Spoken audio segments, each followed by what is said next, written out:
Selamat datang para kesayangan Bude Yanti yang terhormat. Sekarang kita akan dilanjutkan dengan Xiao Yan yang pada saat ini telah mendapatkan informasi mencengangkan dari Permaisuri. Lalu Xiao Yan pada saat ini hanya bisa terdiam dan merenungkan apa yang pada saat sebelumnya dikatakan oleh Permaisuri. Sementara itu Permaisuri pada saat ini kembali menjelaskan bahwa dirinya juga ingin memberitahu Xiao Yan suatu hal. Selain dari invasi Taiksu, dirinya juga ingin memberitahu Xiao Yan bahwa selain dari 9 dunia yang ada akan ada banyak juga subdunia turunan. Begitu Xiao Yan meninggalkan sensi subdunia dari dunia sensi juga diturunkan. Ini juga merupakan alasan pertama yang mengakibatkan kekuatan Xiao Yan berkembang sangat lambat meskipun Xiao Yan memiliki energi dunia sensi. Xiao Yan pada saat ini terkejut karena semua berita ini agak menggelegar dan menjengkelkan bagi Xiao Yan. Sementara itu Permaisuri kembali menjelaskan bahwa dirinya ingin memberikan Xiao Yan gambaran sederhana lainnya. Jika sebuah dunia digambarkan seperti sungai, kemunculan dari subdunia ini berarti adalah anak-anak sungai. Di anak-anak sungai ini akan ada sumber daya yang bersumber dari arus utama. Jika Xiao Yan ingin menjadi lebih kuat atau Xiao Yan ingin mendapatkan kembali tingkat kekuatan yang pernah dimiliki oleh Yang Mulia, maka Xiao Yan harus berurusan dengan anak-anak sungai ini. Xiao Yan pada saat ini kembali tercengang mendengar apa yang dikatakan oleh Permaisuri. Xiao Yan pada akhirnya tanpa sadar menggumamkan nama subdunia turunan. Xiao Yan pun sedikit merenung sebelum akhirnya bergumam bahwa setelah mendengar kata-kata dari Yuaner, Xiao Yan mengingat sesuatu. Begitu Xiao Yan akan memasuki alam sejati Xuan Yin, Xiao Yan melihat wajah yang sangat mirip dengan Xiao Yan. Mungkinkah hal ini yang dimaksud oleh Yuaner mengenai dunia turunan? Xiao Yan pada saat ini teringat kepada sosok yang pada saat sebelumnya muncul ketika Xiao Yan melayang di kehampaan. Sosok ini benar-benar persis sama dengan Xiao Yan dan bahkan kata yang diucapkan pada saat itu sama dengan Xiao Yan. Sementara itu Permaisuri pada saat ini sedikit mengangguk. Sosoknya lanjut berkata sepertinya tebakannya telah menjadi kebenaran. Jika begitu permasalahannya, maka Xiao Yan pada saat ini perlu mengetahui sesuatu. Bahkan jika Xiao Yan mencapai keabadian di alam Xuan, jika Xiao Yan tidak memiliki keabadian serial dari dunia sensi, Xiao Yan tidak akan memiliki keabadian setelah kembali ke dunia sensi. Dengan kata lain, Xiao Yan harus mengunjungi banyak subdunia turunan barulah Xiao Yan akan bisa menerobos ke tingkat keabadian. Selain itu sesungguhnya setiap dunia adalah sama, jumlah makhluk tingkat keabadian akan terbatas di setiap dunia. Salah satu penyebab hal tersebut adalah sumber dayanya yang terbatas. Penyebab lainnya, dunia juga membatasi jumlah orang kuat yang mendapatkan pengakuan dari dunia tersebut. Dengan begitu maka jika seseorang ingin meningkatkan kekuatannya ke tingkat keabadian, cara lainnya adalah seseorang harus membunuh makhluk keabadian untuk menggantikannya. Namun tentu Xiao Yan juga tahu bahwa mereka yang ingin menerobos keabadian semuanya adalah dogat yang kuat. Terlebih lagi sangat-sangat sulit untuk membunuh makhluk keabadian dengan kekuatan di tingkat dogat. Inilah mengapa Feng Tuo benar-benar merasa cemas begitu kekuatan keabadiannya dicabut oleh Xiao Yan. Jika Feng Tuo ingin menerobos ke tingkat keabadian, maka hal yang paling mungkin baginya adalah untuk membunuh sesosok di tingkat keabadian. Tetapi hal tersebut benar-benar akan sangat sulit karena kesenjangan kekuatan di antara keduanya benar-benar tidak akan bisa dijembatani. Selain itu Feng Tuo juga mampu menerobos ke tingkat keabadian secara kebetulan. Dirinya mendapatkan pewaris tingkat keabadian dan jika tidak akan sulit baginya untuk menerobos. Terlebih lagi dirinya juga baru 1000 tahun mencapai tingkat keabadian sebelum akhirnya kekuatan tersebut menghilang.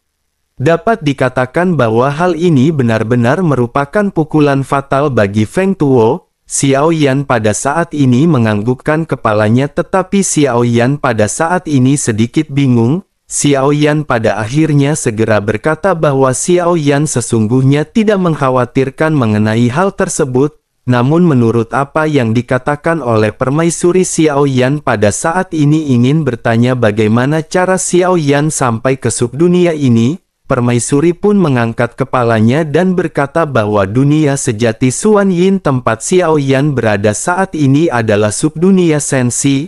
Dunia ini ada karena dunia sensi dan jika dunia sensi mati maka dunia ini juga benar-benar akan ikut hancur. Xiao Yan seketika menatap ke arah Permaisuri dengan serius dan Xiao Yan langsung mengerti mengapa Permaisuri memberikan energi dunia ini kepada Yang Mulia. Hal ini bertujuan untuk menyelamatkan dunia sensi yang secara langsung juga merupakan pondasi dari dunia Xuan Yin. Xiao Yan pun lanjut menghela nafas sebelum akhirnya Xiao Yan lanjut bertanya kepada Permaisuri. Xiao Yan bertanya apakah Permaisuri tahu di manakah Xiao Yan yang lain di alam sejati Xuan Yin berada. Mendengar hal ini Permaisuri perlahan menoleh menatap ke arah Feng Tuo. Xiao Yan juga seketika mengalihkan pandangannya mengikuti tatapan dari Permaisuri. Permaisuri pada saat ini segera berkata bahwa Xiao Yan bisa bertanya kepada Feng Tuo dan seharusnya Feng Tuo mengetahui hal ini. Melihat keduanya yang menatap ke arah Feng Tuo sosoknya pada saat ini merasa sedikit curiga. Sementara itu Xiao Yan segera memerintahkan Feng Tuo untuk berbicara. Feng Tuo pada saat ini terkejut dan keringat dingin segera mengucur di dahinya. Sosoknya berkata bahwa dirinya tidak mengerti apa yang pada saat ini dimaksud oleh keduanya. Xiao Yan pada saat ini menyipitkan matanya dengan dingin dan niat membunuh seketika melonjak. Xiao Yan berkata mungkinkah Feng Tuo pada saat sebelumnya menguping pembicaraan mereka. Feng Tuo pada saat ini bergetar dan berkata bahwa dirinya tidak mendengar apapun. Dirinya benar-benar tidak berani berhadapan dengan Xiao Yan oleh karena itu bagaimana mungkin dirinya punya nyali untuk menguping. Xiao Yan pada saat ini tidak ingin banyak basa-basi dan segera bertanya apakah kekuatan Tuan dari Istana Pemburu Dewa. Feng Tuo pada saat ini tersenyum pahit dan mengerutkan kening seolah-olah dirinya benar-benar tidak mengetahui jawabannya. Feng Tuo pada akhirnya segera berkata bahwa dirinya pada saat ini tidak ingin menipu Tuan, tetapi sesungguhnya dirinya benar-benar tidak tahu kekuatan dari penguasa Istana Pemburu Dewa. Bagaimana mungkin mereka bisa mengetahui kekuatan dari Tuan Istana? Xiao Yan pada saat ini kembali berkata dengan dingin kepada Feng Tuo. Xiao Yan menjelaskan bahwa Xiao Yan akan mengutarakan pertanyaan terakhir. Jika Feng Tuo masih tidak bisa menjawab maka dirinya tidak perlu lagi hidup. Feng Tuo kembali berkeringat dingin sementara Xiao Yan kembali bertanya seberapa miripkah Tuan Istananya dengan Xiao Yan. Feng Tuo tercengang ketika mendengar pertanyaan yang diajukan oleh Xiao Yan. Feng Tuo pun berkata biarkan dirinya untuk mengenangnya. Feng Tuo pada saat ini sedikit merenung dan banyak pikiran terlintas di benaknya. Feng Tuo pada saat ini baru menyadari ada kemiripan di antara Tuan Istana dengan Xiao Yan. Namun Feng Tuo pada saat ini kurang yakin dan sosoknya mengerutkan kening. Feng Tuo tanpa sadar bergumam di dalam hatinya mungkinkah orang di depannya ini adalah anak haram dari penguasa istana?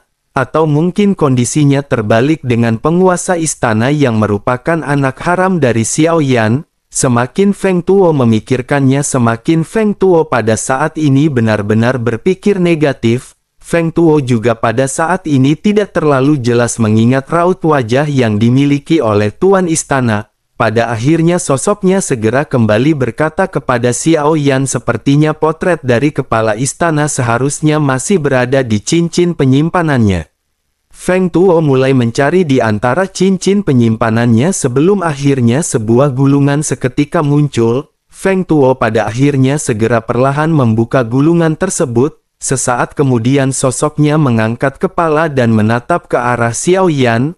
Feng Tuo lanjut meletakkan gulungan yang disejajarkan dengan ketinggian Xiao Yan. Pada saat ini dia benar-benar terkejut setelah memperhatikan gambar dari Xiao Yan. Di hatinya bergumam mungkinkah tebakannya benar? Tetapi meskipun begitu siapa di antara mereka yang bapak dan anak? Feng Tuo pada saat ini benar-benar tercengang karena wajah keduanya benar-benar persis sama. hanya pakaian yang berbeda, tetapi ketika melihat raut wajahnya, kedua sosok ini benar-benar tampak seperti kembar identik.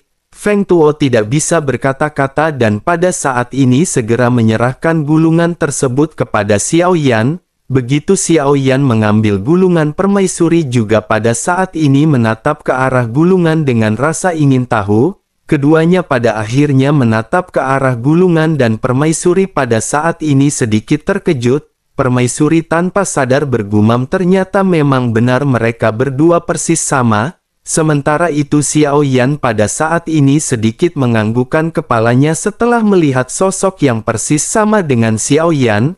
Tampaknya ini adalah sosok yang dilihat Xiao Yan ketika Xiao Yan memasuki alam Xuan Yin. Selanjutnya Xiao Yan menyimpan gulungan tersebut sebelum akhirnya kembali menoleh ke arah Feng Tuo. Xiao Yan lanjut berkata bahwa Feng Tuo pada saat ini harus mundur menjauh. Jika dirinya berani menguping pembicaraan maka dirinya akan berakhir dengan kematian. Feng Tuo pun segera menangkupkan tangannya sebelum akhirnya bergegas mundur sejauh 100 meter. Sementara itu Xiao Yan pada saat ini segera membuat penghalang dengan kekuat spiritualnya. Xiao Yan pada akhirnya kembali berbicara kepada permaisuri. Xiao Yan bertanya apakah Yuaner tahu kekuatan dari penguasa istana pemburu dewa. Permaisuri pada saat ini menggelengkan kepalanya dan berkata bahwa sejauh yang dirinya tahu sosoknya telah memasuki tingkat keabadian kaisar. Tetapi itu sudah lama sekali, dengan begitu maka dirinya pada saat ini tidak mengetahui perkembangan kekuatan dari penguasa istana pemburu dewa. Xiao Yan pun mengerutkan kening dan Xiao Yan kembali bertanya sudah berapa lamakah Yuaner tertidur. Permaisuri pada saat ini seolah-olah mengingat semua kenangan di dalam benaknya. Sepertinya hal ini benar-benar sudah berlangsung dengan sangat lama. Dirinya benar-benar sudah lama kehilangan ingatannya sebelum akhirnya bergumam mungkin sekitar puluhan ribu tahun.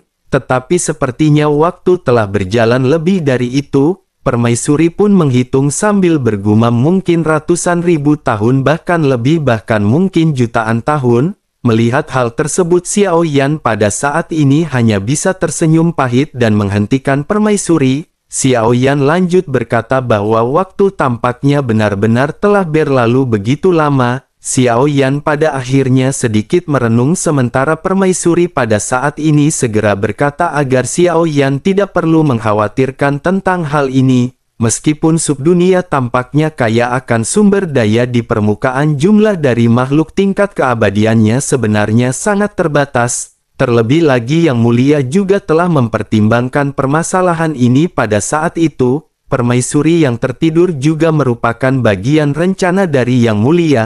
Tetapi meskipun begitu, dengan kekuatan Xiao Yan pada saat ini Xiao Yan masih belum memenuhi syarat untuk bersaing dengan sosok tersebut. Xiao Yan pada saat ini hanya bisa terdiam dan menyadari bahwa apa yang dikatakan oleh permaisuri memang benar. Bersamaan dengan hal tersebut pada saat ini permaisuri seketika menoleh ke arah sosok di samping Xiao Yan. Sosok ini adalah klon dewa asli yang masih terus berada di samping Xiao Yan dan permaisuri bertanya mungkinkah ini adalah klon dari Xiao Yan. Xiao Yan pun menganggukkan kepalanya sementara permaisuri segera berkata bahwa tubuh keabadian ini cukup kuat. Di bawah level yang sama tubuh keabadian ini dapat menghancurkan hampir semua lawan. Sangat disayangkan akan sulit bagi tubuh ini untuk bisa bersaing dengan keabadian kaisar di langkah kedua. Xiao Yan pun menganggukkan kepalanya sebelum akhirnya berkata bahwa klon ini belum dalam kondisi terkuatnya. Jika bisa dikultivasikan maka dirinya akan membuat kemajuan yang lebih jauh. Xiao Yan pada saat ini berpikir bahwa Xiao Yan benar-benar harus meningkatkan kekuatan dari klon dewa asli. Klon dewa asli perlu menyerap kekuatan bintang untuk meningkatkan kekuatannya. Selama ini Xiao Yan benar-benar dipenuhi dengan ancaman di dunia sensi sehingga Xiao Yan tidak memiliki kesempatan untuk meningkatkan kekuatan klon dewa asli.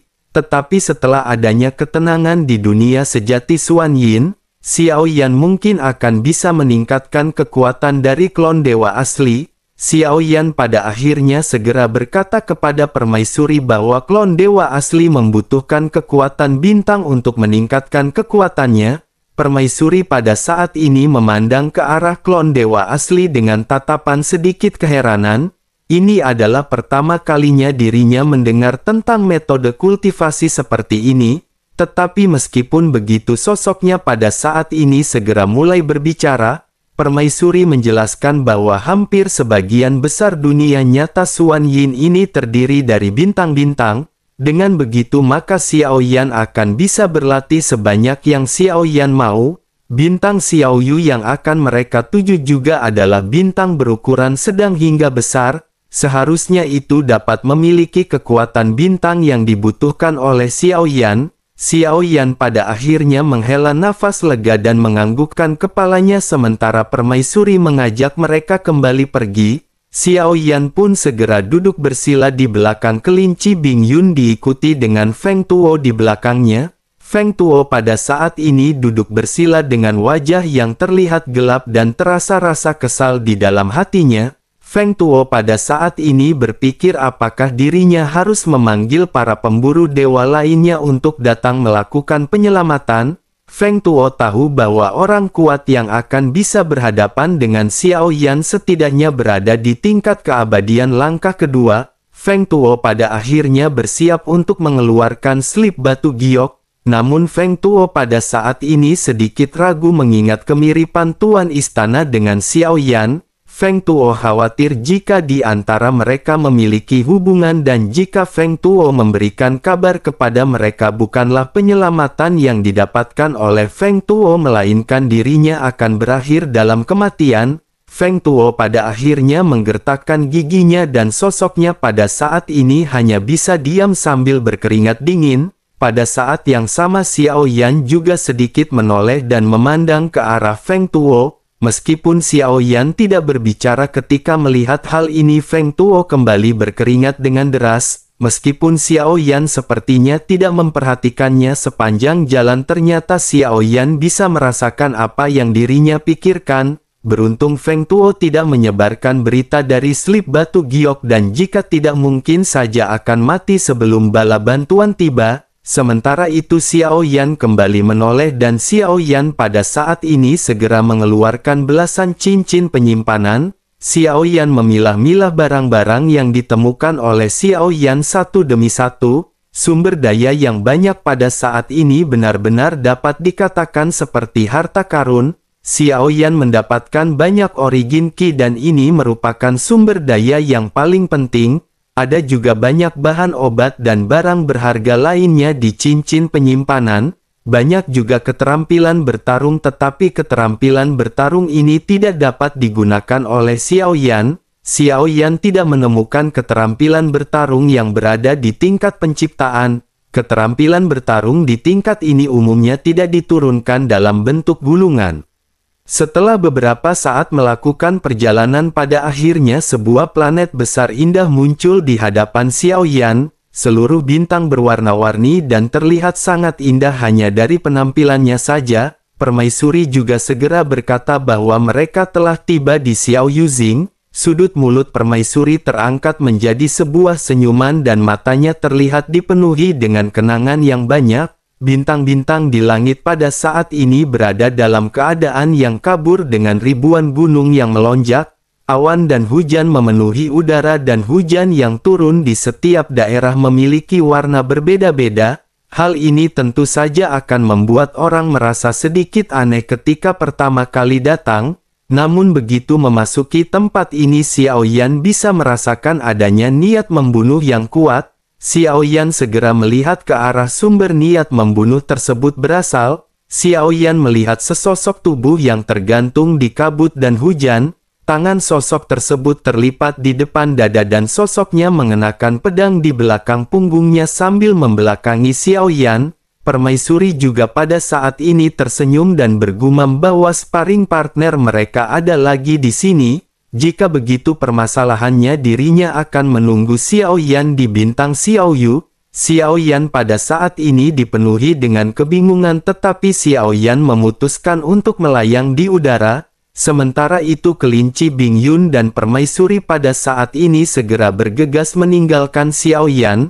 Satu-satunya sosok yang tersisa di udara pada saat ini hanyalah Xiaoyan dan Feng Tuo. Keduanya pada saat ini menatap ke arah sosok yang berpedang di hadapan Xiaoyan. Sosok itu pun seketika berbalik perlahan ketika bertanya apakah Xiaoyan siap. Xiaoyan pada saat ini tampak bingung sebelum akhirnya Xiaoyan bertanya apa yang perlu dipersiapkan. Pria itu pun segera berteriak dengan dingin agar Xiaoyan segera mencabut pedangnya. Xiaoyan sedikit mengerutkan kening dan berkata bahwa Xiaoyan tidak mengenalnya dan mengapa mereka harus bertarung. Pria itu kembali menjelaskan bahwa jika Xiaoyan ingin memasuki bintang kecil ini merupakan aturan yang harus dilewati oleh Xiaoyan. Xiaoyan pun tertegun sejenak sebelum akhirnya tersenyum pahit karena aturan ini benar-benar aneh. Namun Xiaoyan pada saat ini benar-benar tidak memiliki pilihan dan Xiaoyan segera meletakkan tangannya mencabut pedang berat misterius. Bersama dengan hal tersebut hujan di udara juga pada saat ini berhenti tiba-tiba. Sementara itu sosok pria pada saat ini segera melesat ke arah Xiaoyan dengan sangat cepat. Xiaoyan pun segera menghantamkan pedangnya ke arah si pria dan pertempuran di antara keduanya seketika terjadi. Setelah banyaknya benturan pada saat ini suara ledakan juga bergema dengan langit yang seolah-olah bergetar. Xiaoyan pada saat ini sedikit mengerutkan kening karena Xiaoyan tidak bisa merasakan kekuatan dari pria ini. Xiaoyan pun hanya bisa tersenyum pahit di dalam hatinya dan bergumam mungkinkah rekan tanding dari permaisuri ini benar-benar kuat. Pada saat yang sama pada saat ini pedang yang sangat tajam seketika melesat menuju leher Xiaoyan. Pedang ini berjarak 2 jari dan Xiaoyan seketika menghindar. Si pria pun seketika berkata agar Xiaoyan jangan mengalihkan pandangannya selama pertempuran. Xiaoyan pada saat ini menyipitkan matanya dan Xiaoyan segera menjauhkan diri. Pria itu pun segera mengejar Xiaoyan dengan pedang panjang di tangannya. Banyak serangan pada saat ini dilesatkan ke arah Xiaoyan. Si pria lanjut berkata bahwa kekuatan Xiaoyan terlalu lemah dan ini sangat membosankan. Sesaat berikutnya sehelai rambut Xiaoyan rontok di bawah serangan pedang tajam si pria. Xiaoyan pada saat ini hanya bisa tersenyum pahit dan berkata bahwa senior berada di tingkat keabadian. Oleh karena itu secara alami Xiaoyan tidak akan bisa mengalahkannya. Pria itu pun segera berkata bahwa dirinya tidak menggunakan kekuatan keabadian sebelumnya. Namun sebagai dogat bintang 7 tampaknya Xiaoyan tidak luar biasa. Xiaoyan memandang ke arah si pria yang pada saat ini menggelengkan kepalanya sambil terus menyerang. Sementara itu Xiaoyan pada saat ini menjadi semakin serius. Xiaoyan lanjut berkata agar senior pada saat ini memberi junior nasihat. Xiaoyan pada akhirnya segera mengeluarkan kekuatannya untuk berhadapan dengan si pria. Namun tidak peduli seberapa kuat Xiaoyan menyerang, Xiaoyan pada saat ini masih belum mendapatkan keuntungan. Setelah beberapa saat melakukan pertempuran, si pria pada akhirnya segera menarik lesatan pedangnya dan menatap ke arah Xiaoyan. Sosoknya lanjut berkata bahwa kualifikasi dan pemahaman Xiaoyan agak kurang. Dirinya benar-benar hampir tidak bisa menganggap Xiaoyan sebagai murid terdaftar Paviliun Xiaoyu. Sebaiknya dirinya segera bergegas ke Paviliun Xiaoyu untuk melapor secepat mungkin. Si pria pun seketika berbalik sementara Xiaoyan pada saat ini tertegun mendengar kata-kata si pria. Xiaoyan pada saat ini bertanya-tanya mungkinkah kekuatan dogat bintang 7 dianggap sebagai murid terdaftar. Xiaoyan tidak bisa membayangkan orang kuat dan monster seperti apa yang akan ada di Paviliun Xiaoyu. Xiaoyan pada akhirnya segera tersadar sebelum akhirnya mengikuti sosok pria berpedang pergi ke Paviliun Xiaoyu. Pada akhirnya Xiaoyan sampai di puncak gunung yang menjulang tinggi menembus langit. Tidak ada istana atau sekti seperti yang dibayangkan oleh Xiaoyan di tempat ini. Hanya ada sebuah desa kecil yang terlihat tidak besar. Desa ini benar-benar terlihat seperti suatu desa yang biasa-biasa saja. tidak lebih dari 10 orang yang pada saat ini berada di desa tersebut. Salah seorang di antara mereka segera berkata kepada sosok yang pada saat sebelumnya berhadapan dengan Xiao Yan. Sosok tersebut bertanya, mungkinkah ini murid terdaftar yang dibicarakan oleh Jian Xianyang? Sosok yang pada saat sebelumnya menindas Xiao Yan pada saat ini segera menganggukkan kepalanya. Sementara itu sosok yang pada saat sebelumnya berbicara segera berkata bahwa Xiao Yan harus bekerja keras untuk menjadi murid inti. Xiao Yan pun melihat sekeliling dan Xiao Yan pada saat ini merasa sangat bingung. Xiao Yan curiga bahwa Xiao Yan akan menjadi satu-satunya murid di sini. Namun Xiao Yan segera berkata jika tebakan Xiao Yan benar seharusnya Xiao Yan tidak akan menjadi satu-satunya murid di paviliun Xiao Yu yang megah ini. Menanggapi hal tersebut sosok pria yang pada saat sebelumnya berbicara hanya bisa tersenyum. Sementara itu Xiao Yan pada saat ini memiliki garis hitam di keningnya. Bersamaan dengan perbincangan keduanya, permaisuri pada akhirnya perlahan keluar dan menatap ke arah Xiao Yan dengan senyum di wajahnya. Sosoknya lanjut berkata kepada pria yang pada saat sebelumnya berbicara. Permaisuri berkata jika begitu permasalahannya setelah ini Xiao Yan akan dilatih oleh Kong Meng. Pria yang sebelumnya berbicara yang bernama Kong Meng segera menepuk dadanya yang terlihat tebal. Sosoknya lanjut berkata dengan serius bahwa itu bukanlah permasalahan. Permaisuri tidak perlu khawatir karena dirinya akan melatihnya dengan baik. Tetapi perlu diketahui bahwa latihannya sangat ketat, dirinya benar-benar tidak tahu apakah bocah ini akan bisa menahan pelatihannya atau tidak. Menanggapi hal tersebut Xiao Yan pun tersenyum dan berkata jika begitu Xiao Yan akan berterima kasih kepada senior. Xiao Yan juga berharap senior tidak akan menyerah di tengah perjalanan. Kong Meng segera berkata bahwa bocah ini cukup sombong dan dirinya sangat menyukainya. Jika begitu permasalahannya maka mereka pada saat ini jangan lagi membuang waktu.